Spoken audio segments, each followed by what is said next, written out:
మణిపూర్ రాష్ట్రంలో ప్రధాని మోడీ పర్యటించారు. రెండు జాతుల మధ్య జరిగిన హింస తర్వాత 2 ఏళ్లకు మణిపూర్లో ప్రధాని మోదీ అడుగుపెట్టారు. అక్కడ నిర్వాసితులతో ముచ్చటించారు, చిన్నారులతో కాలక్షేపం చేశారు.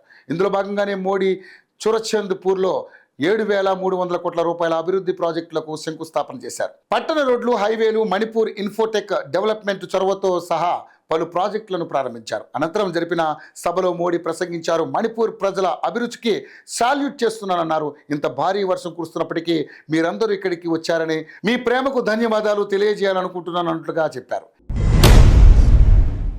ఇక ఉగ్రవాద చర్యలపై ఎంపీ ఫైర్. జిల్లాలో ఉగ్రవాద చర్యలను అరికట్టాలని నిజామాబాద్ ఎంపీ ధర్మపురి అరవింద్ అన్నారు. లా అండ్ ఆర్డర్ సరిగా పనిచేయడం లేదని ఆరోపించారు. తాజాగా మీడియాతో మాట్లాడిన ఆయన కాంగ్రెస్ పాలనలో సమాజానికి ముప్పు ఉందని విమర్శలు గుప్పించారు. హిందూ పండుగలపై ఆంక్షలు పెడుతున్నారని, వినాయక నిమజ్జన వేడుకల్లో హిందూ యువకులపై అక్రమ కేసులు పెట్టారన్నారు. ముస్లిం యువకులు ర్యాలీలు చేసినా పట్టించుకోవడం లేదన్నారు. సిమి పిఎఫ్ఐ కార్యకలాపాలకు అడ్డాగా మారింది. హిందూ అమ్మాయిలను ప్రేమ పేరుతో లొంగదీసుకుంటున్నారు. ఇది లవ్ జిహాదీ అని తెలిపారు. ఇక వైసీపీ కార్యకర్తలకు మంత్రి సాయం. ఏపీ మంత్రి నారా లోకేష్ సోషల్ మీడియాలో యాక్టివ్గా ఉంటారు.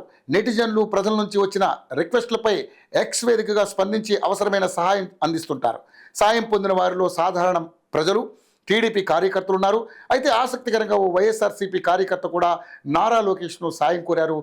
నారా లోకేష్ గారికి ఒక రిక్వెస్ట్. సీఎంఆర్ఎఫ్ విషయంలో మీ సపోర్ట్ కావాలి. మా దగ్గర అవసరమైన అన్ని మెడికల్ బిల్లులు ఉన్నాయి, వాటిని సమర్పించడానికి సిద్ధంగా ఉన్నాము. దయచేసి మాకు అవసరమైన సాయాన్ని సమయానికి చేయండి ప్లీజ్, అవసరమైన సాయం అందించండి అంటూ వైఎస్ జగన్ ఫ్యాన్ క్యాంపెయిన్ పేరుతో ఉన్న ఎక్స్ అకౌంట్ నుంచి ట్వీట్ చేశారు. వెంటనే మంత్రి కూడా స్పందించి సాయం ఇస్తామని హామీ ఇచ్చారు. తెలంగాణలో ఫార్ములా ఈ రేస్ కేసు దర్యాప్తులో ఒక కీలక పరిణామం చోటు చేసుకుంది. ఈ కేసు దర్యాప్తు పూర్తి చేసిన అవినీతి నిరోధక శాఖ తమ నివేదికను విజిలెన్స్ కమిషన్కు సమర్పించింది. ఈ నివేదికలో ఫార్ములా ఈ రేస్ నిర్వహణలో జరిగిన అక్రమాలు, నిధులు దుర్వినియోగం వంటి అంశాలపై ఏసీబీ కూలంకుషంగా వివరాలను పొందుపరిచినట్లుగా తెలుస్తోంది. ఈ నివేదిక ఆధారంగా తదుపరి చర్యలు తీసుకుంటున్నారు. ఇక విజిలెన్స్ కమిషన్ను ఈ నివేదికను పరిశీలించి 2 రోజుల్లో దీనిపై ఒక నిర్ణయం తీసుకోనుంది. ఆ తర్వాత ఈ నివేదికను తుది నిర్ణయం కోసం ప్రభుత్వానికి అందజేయనున్నారు. ఇక రెయిన్ అలర్ట్. తెలంగాణలో అతి నుంచి భారీ వర్షాలు కురుస్తున్నాయి. నిర్మల్, నిజామాబాద్, మెదక్, కామారెడ్డి, సంగారెడ్డి జిల్లాలకు ఆరెంజ్ అలర్ట్ జారీ చేసింది హైదరాబాద్ వాతావరణ శాఖ. ఇటు హైదరాబాద్, రంగారెడ్డి, మేడ్చల్, ములుగు, వికారాబాద్ జిల్లాలతో పాటుగా మరికొన్ని ప్రాంతాల్లో వానలు కురుస్తాయంటూ ఆయా ప్రాంతాలకు ఎల్లో అలర్ట్ జారీ చేసింది.